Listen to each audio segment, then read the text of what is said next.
Bang Karni, wakil presiden itu kerjanya apa sih? Apa kerja wakil presiden itu?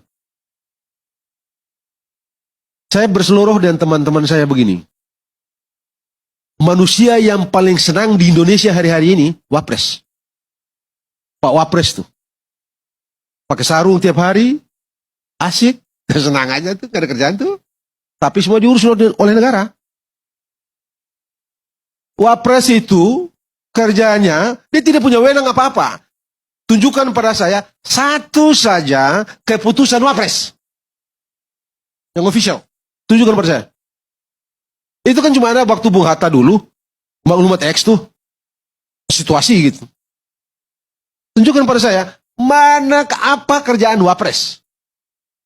Apa kerjaan Wapres? Ah, cuma itu dia. Itu kalau disuruh presiden. Kalau disuruh presiden, Anda bisa bayangkan. Tadi pagi kalau nggak salah tuh, yang waktu pengumuman capres Pak Ganjar dengan Pak Mahfud itu, saya lihat keluar dari ruangan kecil itu, Pak Ganjar depan. Saya ketawa gitu. Wah bagus deh, Pak Mahfud sudah tahu etika protokol presiden dan Wapres. Anda lihat kan? Wapres tidak boleh berjalan sejajar dengan presiden. Nggak bisa. Kerjanya Wapres itu kalau disuruh presiden, apa saja yang dikerjakan oleh Wapres, itu yang diperintahkan oleh presiden. Tidak bisa di luar itu.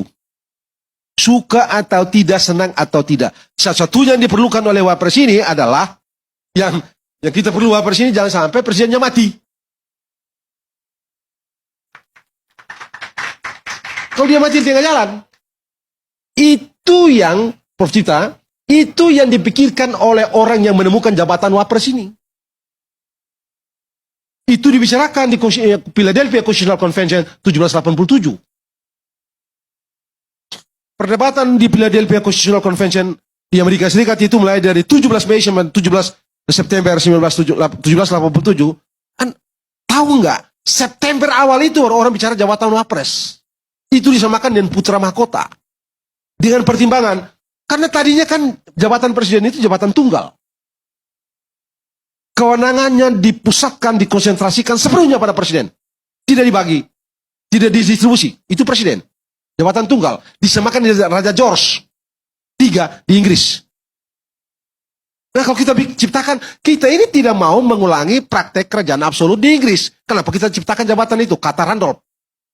Ini bahaya kita. Kita hidupkan lagi monarki. Itu sebabnya mereka mengatakan, menyifatkan presiden itu dan jabatan tunggal dan seluruh kekuasaan yang konsentrasikan pada dia, ini sama dengan kita bikin the feudals of the monarchy, bayi monarki.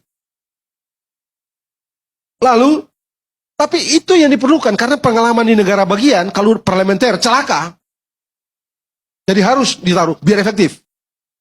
Tapi bagaimana kalau dia mati, lagi berkuasa terus mati, terus bagaimana kita bikin putra mahkota, analog dan putra mahkota. Jadilah jabatan Wapres itu. Sebabnya dia nggak ada kerjaan.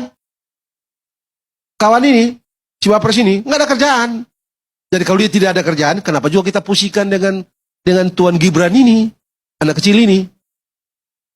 Kenapa harus kita pusing? Dia tidak ada. Ya kita takut memang jangan sampai Pak Prabowo, tentara ini, Jenderal Bintang 3 ini, sudah bintang 4 sekarang. Bintang 3 ini dia sakit terus bagaimana kita nggak tahu kan urusan Tuhan ini. Andri juga nggak mau berdebatkan soal itu. Itu aja sebenarnya. Kalau wakil presidennya mati gampang, tidak pengaruh dengan penyelenggaraan pemerintahan. Tapi kalau presidennya incapacity dalam istilah teknis Undang-Undang Dasar, Wapres menjadi presiden. Suka atau tidak, senang atau detik itu juga harus lantik jadi presiden. Di situ itu masalah kita. Itulah faedah dari tadi Bang Karni men-challenge Andri. Anda tadi menyebut anak muda. Riwayatnya bagaimana? Di Aki Pagi minggu yang lalu itu, saya bilang, dulu kita punya anak muda yang namanya Soekarno, umur 25 tahun, 26 tahun, ya, sudah pikirkan bangsa, sudah punya mimpi bangsa ini, yang hari-hari ini. Kita pernah punya kita mengenal satu bangsa Indonesia, satu bahasa Indonesia, satu tanah air Indonesia. Dari siapa? Anak muda yang namanya Yamin. Umur berapa tahun? 20 tahun sekian. Kita punya Pak Natsir. Kita punya Perdana Menteri yang muda, 36 tahun. Tapi orang yang sejak saat sudah punya pikiran, punya mimpi dan segala macam. Sahrir. Lalu Syahrir 36 tahun jadi Perdana Menteri di situasi yang begitu kacau. Bikin sampai kita sampai di sini dengan semua yang mereka berikan itu. Jadi di titik itu memang saya mengerti kok. Tadi Bang Karni bilang Rasulullah 40 tahun. Al-Fatih, Muhammad Fatih, menundukkan Konstantinopel. Umur berapa? 21 tahun. Yang bikin konsep presidensial. Ya, konsep presidensial atau menemukan sistem presidensial. James Madison, 27 tahun. Alexander Hamilton yang bikin undang berapa tahun? Waktu jadi Menteri Keuangan pertama di Amerika Serikat, 32 tahun, 33 tahun. Yang bikin American National First American National Bank, 35 tahun. Begitu banyak pikiran dia yang dipakai sampai sekarang. Misalnya tadi itu implied power, kemudian executive privilege, anak muda memang. Cuma memang mereka terlatih berpikir imajinatif, berpikir melampaui zamannya. Kawan kecil Katu ini, bagaimana? Itu juga jadi soal memang. Itu juga, tapi ya sudah, cuma dia kan nggak ada kerjaan nih. Wapres kan tidak ada kerjaan kan, Bang Karni? Ya tapi